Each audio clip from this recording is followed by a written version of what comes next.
this is a good one. This is from the modal shop. We're going to be looking at the drop test fixture model DTF2. Again, that's the modal shop, and Dirk is going to be joined right now by Kevin Rogers of the modal shop. And take it away, guys. Well, thanks, Mike. Yeah, I'm here with Kevin Rogers from the Modal Shop, as Mike said. This is an interesting piece of equipment we're going to look at today, and it's interesting because of how it tests. And this uses acoustics to test, of all things. So, Kevin, welcome to the show, and tell us a little bit about what this is. Okay. Again, this is what we call our drop test fixture, and what we do is we use it for 100% defect detection, so 100% part inspection. And the method we do it by is called resonant acoustic inspection. Okay, and how does that work basically? Okay, in this case what we're doing is we're going to drop the part a short distance onto the force sensor. So it comes down the chute here, right? Exactly. Okay. And as the part impacts the sensor, it begins to resonate. Okay. And we pick up the resonance by the microphone here that you just pointed out. And what we do is we plot that on the screen, and we're looking for shifts in the resonant frequency peaks due to things like cracks, changes in hardness level, missing features, those kind of defects. Okay. So basically what's happening is when a metal part hits this, it rings, kind of like a bell, right? Exactly. That's and exactly you're right. actually just measuring that frequency response, all the different nodes within that frequency response that are unique to that particular part. Yes. And so almost anything can change that resonant frequency. Yes, and you know what we're using it for is to look for those defects that the customer does not want in their parts and using the resonance to find them. So show us how this works then. Okay. So one of the examples I have is that I have 3 parts here. These are valve spools, and I have one that is good, I have one that is cracked, and I have one that's missing this end feature, as you can see. And so what we do, these are aluminum, so we'll slide them down, they'll impact the sensor, okay, and we'll show the response on the screen, and we're looking for changes in those resonant frequencies compared to what we've taught it is a known good part. Okay. So I'll give those to you. So I just slide these down the slide these down the chute, right? Yes. Okay. So this one is the one that's cracked. Okay. So again, we're looking for changes in the resonant frequency. As you can see, it shifts out of the green boxes. Okay, so in the screenshot, what we see is we see several peaks there, and those are the peaks related to that particular device that we just pinged, right? Yes, we've taught it what should be a good response. And I think we've got a little video of what this kind of looks like in slow motion. Chris, if you can run that. Okay, there we go. Okay, so it hits. Actually, can you run that again, Chris? And maybe you can stop that in midair, if that's possible. Or not. It just disappears. So there we go. Yeah, so basically we see it impacting the pressure transducer here, which triggers the microphone, right? Yes, it tells the system to start. Okay, so while this thing is then in the air, it's already bounced off, and it's in the air, now the microphone is picking up everything. Exactly. Okay. All right, let's run another part here. Now this is one that's missing, if we look at our gauge cam here, we can see it's missing. It's missing a bit off the end. See the difference between those there? Exactly. Okay, so I'm going to run this one down. So you can see the significant shift on the screen here where those peaks do not match up to the green bands. So if it fails any one of those green bands, the part will be deemed defective. And this obviously is the good one. We run that, sure enough and if we look at the screenshot, sure enough, the peaks are right within your green bands there. Okay. All right, so what we were looking at here, this was a cracked part.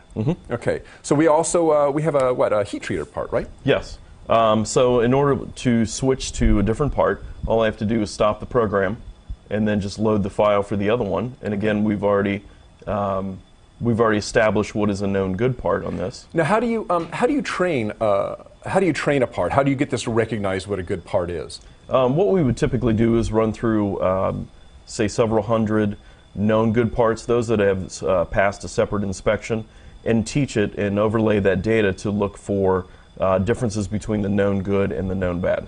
Okay, so you just run several hundred parts or whatever. Okay, and typically we have some defect examples that we'd run through there too. Okay. So I loaded the other file for the washers, and I just hit start. And what I have here are 2 washers, and here I'll show you the washers. You can't tell by eye which is which, but I have 2 washers that are of a proper heat treating level, and I have 2 that are not. Okay. And they've been And yeah, visually, overly heat treated, actually. Okay. So I'm looking at these, and I can't see a difference between them. Okay. So I will give these to you, and the properly heat treated ones will go to the good side, and the improperly will So I'll deviate. just roll this down the chute here. So that obviously was the good one. All right. And we'll take another one. And that was a good one. So that must mean I've got 2 bad ones left here. I'm pretty smart that way. All right. So again, you can see on the screen where we have a significant shift in the resonant frequencies, and again, if we fail any one of those, we fail the part. All right. And so the last one obviously is going to fail too then. Okay. So is people who use your equipment, are they normally using it for sorting, or are they using it for pass-fail on parts? Typically, how is this being used? Typically, it's for defect detection. Okay. We do have the ability to separate parts. I actually have an example here where sometimes materials get mixed up, sometimes parts get mixed up, and it's hard to identify one from the other. So in this case, I brought an example of an application that works very well. I have several 8mm screws here, and some are 20 millimeters long, some are 16 millimeters long. If they became mixed, we could run them through the machine and look at the signature of the part and teach it that I want these to go this direction to the pass side, these to go to the fail side. Okay. Now, actually, speaking of sorting, you told me an interesting story yesterday when you came up about you had a customer that called you. They were pretty frantic because they had an expensive mistake. Tell us about that. Yes, we had a customer who makes bearings, and they had mixed approximately 40,000 of bearing type A and bearing type B. They were the identical dimensions and appearance, but they were 2 different materials. Okay. So rather than scrap the whole lot, they used our system to separate the 2 types of parts because they had different resonant signatures. And what do these bearings cost each? About $2 a piece. Okay, so this is 80 grand of scrap. Yes. Okay, so they just took them and ran them through the machine. We had, say, a 50 that we ran through of a known type, and then any deviation outside of that would have been the other type. So they just ran them through, and they were able to sort them out and save the entire lot. Okay. But how quickly does this run parts? This one will run parts about 1 per second. Okay. All right. Actually, go ahead and bring up the program for sorting that. We got a little bit of time here. Let's take a look at I will give these to you. All right. And then again, it's once you've established the criteria, you just hit File, Open Project. I'll save that. All right. So this is really easy to use. I mean, pretty much any operator, once this has been trained, any operator can bring this thing up, and just a matter of just feeding the parts through, right? Okay. Exactly. All right. So I'm just kind of randomly. Oops. Sorry. That's okay. All right. So that one failed. So that was obviously a short one then. Yes. So in this case, we've got the 16 millimeter screws going to the fail side, and we're trying to pick out the 20 millimeter screws. And that's a short one. Okay, there it goes. All right. I can see them. So this one should pass. And it looks like this one should pass. Sure enough, and that looks like a shorter one. So, and there's 4 millimeter difference on these, right? Yes. Okay. So again, we're using this to sort for gross dimensional defects. Okay. So basically what we're talking about is a drop test. Now I know that you have another machine that's similar to this for parts that you don't really want to drop. Basically it's the same thing about a conveyor belt. And what's to do, like, kind of pings them? Is that the idea? That's exactly right. Yeah. Ringing in glass. Okay. People call it the ping tester. The ping tester. Okay. So what it does is it impacts it with an electric hammer, just slightly, and it's not going to do any damage. But it's also a 100% inspection method. So it's on a conveyor belt. The operator places the parts on the conveyor. The machine does the testing, the sorting, and pushes off the good parts and lets the bad go off the end. We had a question come in. You can go ahead and put that up, Chris. And there we go. The question is, you mentioned heat treating.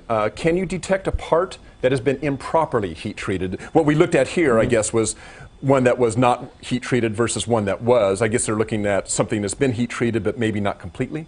Yes, we can find parts that have been properly heat treated. Again, what we do is take several hundred that are of the proper value, and we look for deviations outside of that. Anything that affects the mass, the stiffness, or the damping is what affects the resonant peaks.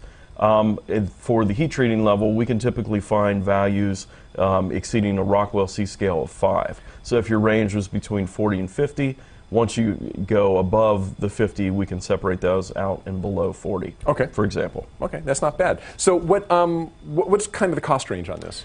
This is in the low 40s.